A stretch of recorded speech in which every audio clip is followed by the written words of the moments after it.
السلام علیکم ورحمۃ اللہ وبرکاتہ۔ مفرد فعل مضارع کی پہچان یہ آخری سبق میں ہم نے مکمل کی تھی۔ اگلا جو سبق ہے ہمارا فعل مضارع میں وہ ہے فعل مضارع کے تغیرات۔ فعل مضارع کے تغیرات کسے کہتے ہیں؟ یہ تغیر سے ہے تبدیل ہونے سے، جس میں کوئی چیز بدلتی ہے، جیسے ہم کہتے ہیں متغیر، اسے کہتے ہیں تغیرات، یعنی فعل مضارع جس کے اندر تبدیل ہو جاتا ہے، تو یہ کہلائے گا فعل مضارع کے تغیرات۔ اب یہ دو طرح کے ہوتے ہیں فعل مضارع کے تغیرات، جن میں سے آج ہم پہلا پڑھیں گے صرف، اور وہ ہے مضارع ناصبہ۔ مضارع ناصبہ، اب یہ ناصبہ یہ نصب سے ہے، ہمیں پتہ ہے یہ مفعول کو کہتے ہیں، یعنی اس میں جو ہے مضارع یہ مفعولی حالت میں چلا جائے گا۔ پہلے ہم نے پڑھا تھا فعل کی تعریف اور اس کی پہچان میں فعل ہمیشہ فاعلی حالت میں ہوتا ہے، لیکن مضارع ناصبہ یہاں پہ جب مضارع تبدیل ہوگا وہ منصوب ہو جائے گا، مفعولی حالت میں چلا جائے گا۔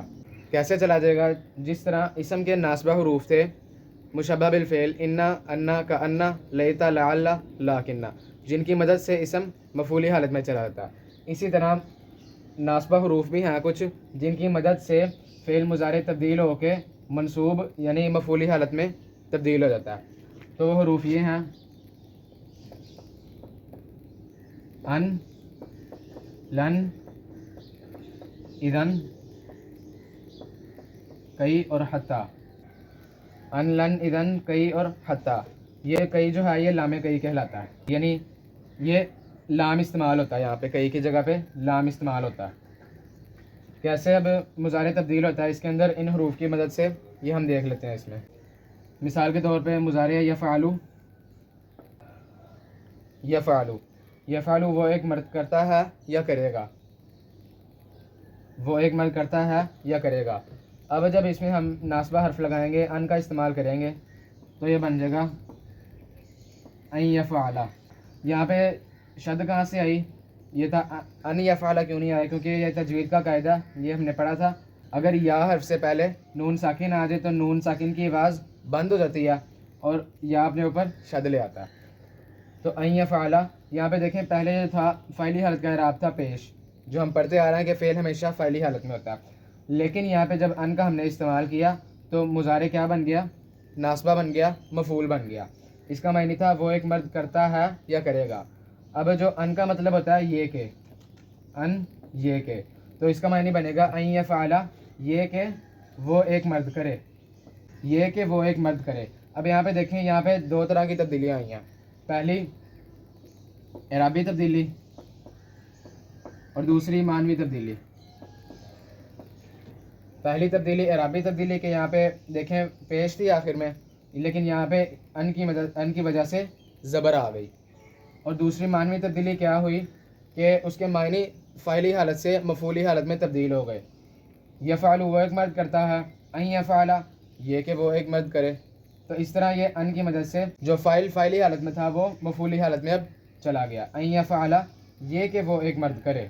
اب یہ ہو گئی اس کی پہچان واحد کے حوالے سے، کیونکہ واحد میں کیا ہو رہا ہے کہ یفعلو یہ واحد کا صیغہ، واحد میں یہ ہو رہا ہے کہ جب ان میں سے کوئی حرف استعمال ہوگا تو وہ زبر لے آئے گا، نصب ہو جائے گا، مفعولی حالت میں چلا جائے گا، زبر لے آئے گا۔ یہ واحد کی پہچان ہے کہ واحد ہمیشہ ان حروف کی مدد سے آخر میں زبر لے آئے گا۔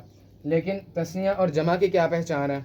تثنیہ اور جمع کی یہ پہچان ہے، اگر آپ کو یاد ہو مضارع کی جو گردان ہے اس میں 7 نون اڈا بھی آتے ہیں، 7 نون اڈا بھی آتے ہیں، تو جو تثنیہ اور جمع کی پہچان ہے ان حروف کی مدد سے وہ نون اڈا بھی گر جاتا ہے، نون اڈا بھی گرا ہوگا اور اس کی جگہ ایک الف استعمال ہوا ہوگا، جیسے تخرجون،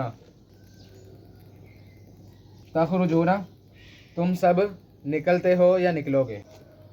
اب اس میں جب ہم لام نون کا استعمال کریں گے تو لام یہاں پہ تھا ان جو استعمال ہوا ہے یہ کہ کا ترجمہ دیتا ہے، لیکن جب لام نون استعمال ہوتا ہے تو یہ زوردار نفی پیدا کرتا ہے، لام نون زوردار نفی پیدا کرتا ہے۔ اور یہاں پہ یہ دیکھیں نون اڈا بھی آ رہا ہے، یعنی یہ جمع میں ہے۔ تو جمع کا میں نے یہ بتایا کہ واحد کی پہچان زبر اور تثنیہ جمع کی پہچان ان کا نون اڈابی کا گرنا، تو یہ بن جائے گا لن تخرجو، لن تخرجو۔ اب جب یہاں پہ نون اڈابی گر گیا، اس کی مدد سے آخر میں ایک الف آ گیا، تو یہ الف اس کی پہچان ہے کہ یہاں پہ نون اڈابی گرا ہوا ہے، کس کی مدد سے؟ ناصبہ حرف لام نون کی وجہ سے۔ اب یہاں پہ تھا تخرجون تم سب نکلتے ہو، جب لام نون لگ گیا تو اس نے زوردار نفی پیدا کر دی، تو یہ بن گیا لن تخرجو، تم سب ہرگز نہیں نکلو گے۔ یہاں پہ ہرگز نہیں ترجمہ لام نون کا ترجمہ کیونکہ اس نے زوردار نفی پیدا کر دی۔ لن تخرجو، تم سب ہرگز نہیں نکلو گے، تو یہ اس کی پہچان واحد کی کہ زبر لاتا ہے، تثنیہ جمع کی پہچان ہے کہ وہ آخر میں اس کا نون اڑا بھی گرا ہوتا ہے۔ اب آتے ہیں قرآن مجید کی مثالوں پہ۔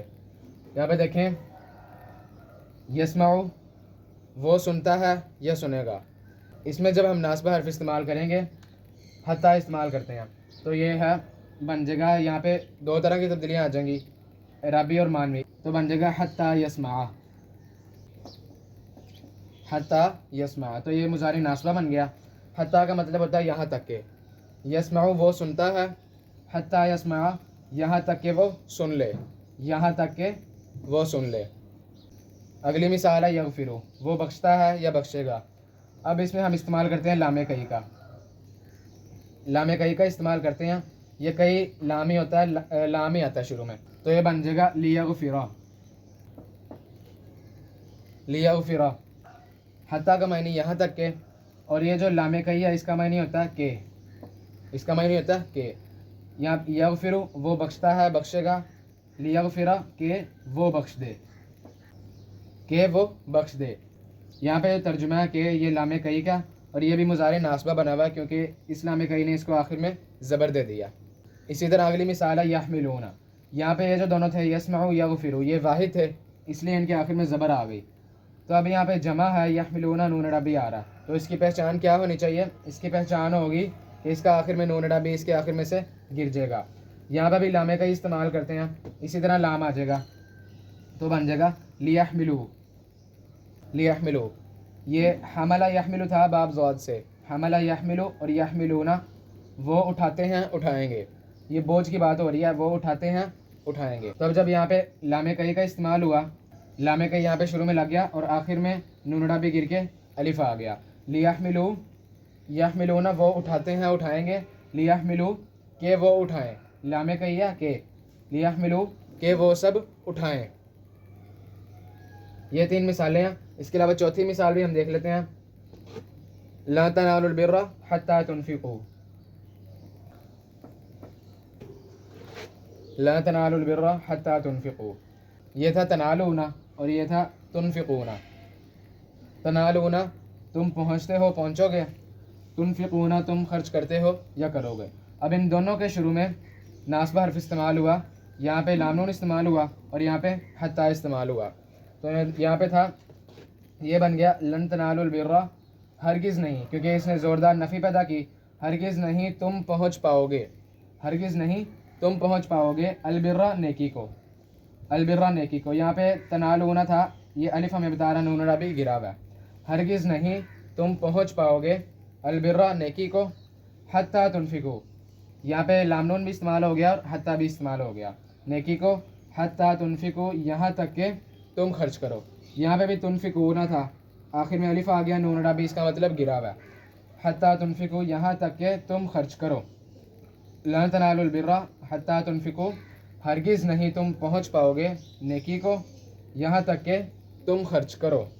تو یہ دونوں بھی مضارع ناصبہ بنے ہوئے ہیں، لام نون کی مدد سے یہ اور حتیٰ کی وجہ سے یہ۔ تو یہ تھا فعل مضارع کے تغیرات میں پہلا سبق، مضارع ناصبہ۔ اللہ تعالیٰ سے دعا ہے ہم سب کو قرآن مجید پڑھنے، سمجھنے اور اس پر عمل کرنے کی توفیق عنایت فرمائے، آمین۔